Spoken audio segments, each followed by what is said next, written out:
જૂનાગઢમાં મામલતદાર કચેરીની એટીવીટી શાખાના કર્મચારીઓ સામે એક વકીલે લેખિત ફરિયાદ નોંધાવી છે। મળતી માહિતી અનુસાર વકીલે આક્ષેપ કર્યો છે કે શાખાના કર્મચારીઓએ તેમની સાથે અપમાનજનક વર્તન કર્યું હતું અને જરૂરી માર્ગદર્શન પણ પૂરું પાડ્યું નહોતું।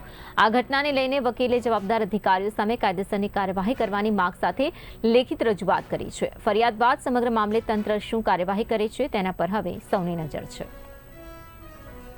આજના રોજ અમે સવારના પોરમાં સવારે ત્યાં મામલતદાર ઓફિસે કામ કરવા માટે ગયા। ત્યારે ગયા તો થોડીક વાર થયું, હજી તો કાંઈ અમે સામાન કે કાંઈ 10 રજિસ્ટર કે સિક્કા કે કાંઈ બહાર કાઢ્યું નહોતું, ખાલી બેઠા હતા।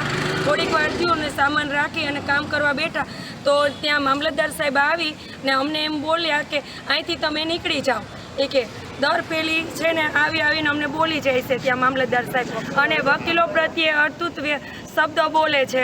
અમારા મિત્ર વાઘેલાભાઈ પ્રદીપભાઈના સિક્કા, રજિસ્ટર અને બેગ અને રાજાણીભાઈના બેગો અને છીનવીના ને એ લોકો લઈ ગયા છે અને અડધૂત અમને બોલે છે। અવારનવાર આવીને ના બોલવાના શબ્દ બોલી જાય છે, અમને જ્ઞાતિ વિશે અભદ્ર શબ્દ બોલે છે અમને।